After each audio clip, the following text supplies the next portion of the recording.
jsem dneska na nedělním večerním Nordic Walkingu. Jsem tady takhle v lese. A přestože teďka docela i pršelo, i tady u nás, i tady v lesích po okolí, tak musím říct, že co jsem obešel všechny menší prameny, tak všechno je vyschlý a nikam se ta voda zatím nevrátila. Ještě tomu asi chce dát nějaký čas, ale myslím si, že spousta těch pramenů, které jsou tady v okolí Prahy 12, Cholupice, Písnice a tohleto, tak spousta těch pramenů je nenávratně ztracených. Tady takhle tím směrem, tady po té cestě, tam jsem teď přišel, tam jsou přes cestu takový velký mokřady, které jsou teďka úplně vyschlý a kousek zatím je takový potůček, který je úplně vyschlý, je tam v podstatě jenom koryto a veškerý potůčky, co byly tady v bažantnici, tak jsou v podstatě pryč. Nenašel jsem nikde žádnou vodu tekoucí, což tady byla v podstatě asi 3 nebo 4 prameny a není ani v jednom. A všechny ty přítoky do toho potoka, co teče v Modřanský rokli, tak spousta z nich je prostě taky pryč. Takže jsem zvědavý, jestli až přijde ještě nějaká voda, zaprší, tak jestli se to vrátí, nebo to zůstane tak, jak to je. No. Bohužel máme v posledních letech, hlavně teda agrárníci, ve zvyku pracovat takovým způsobem s tou krajinou, že ta voda se tam prostě nedrží.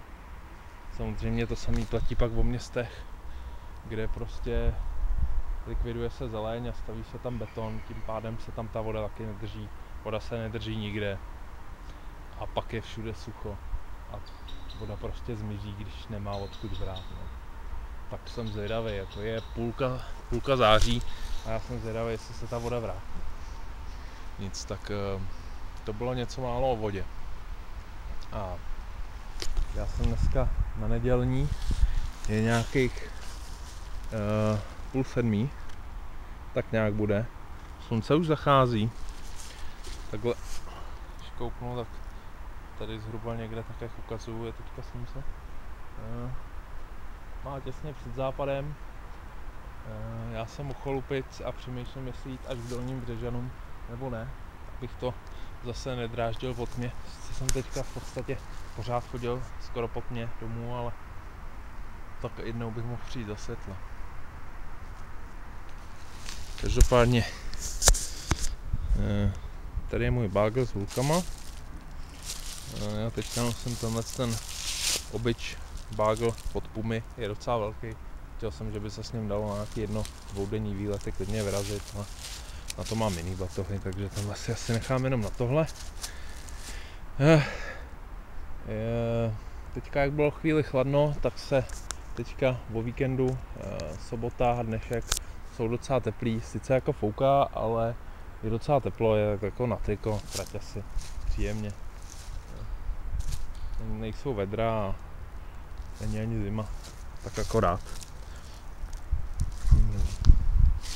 Že dneska přemýšlím, jestli dát 8 nebo 12.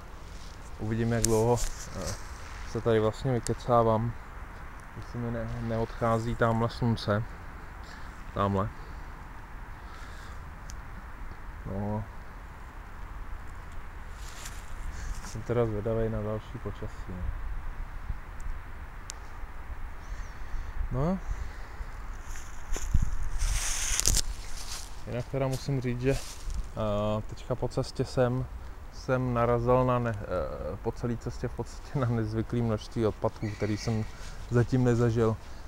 Lidi nějak prostě asi zapomněli, k čemu slouží kontejnery a vlastně všude podél té cesty turistický jsou vyházený odpadky, nábytek starý a podobně. Za mě to překvapilo, že v takovém množství normálně, jakože fakt třeba obyčejná taška s odpadkama, igelitka prostě z Alberta plná odpadků, že vůbec jako někomu stojí za to dát si tu práci a odníst to až někam do lesa a tam to prostě vyhodit. Když do nějakého nejbližšího kontejneru to prostě kdokoliv musí mít kousek. Já nevím, nerozumím tomu.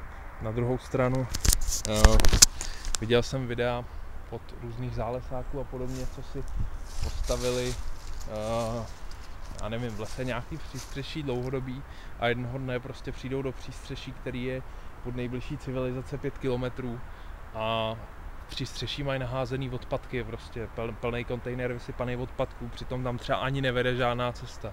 Že jako někdo si fakt dal práci s tím, že tam navozil odpadky, nevím jakým způsobem. Fakt by mě zajímalo, jestli to ty lidi dělají schválně, nebo nějakým způsobem prostě si myslejí, že si jako ulehčej, nebo nevím.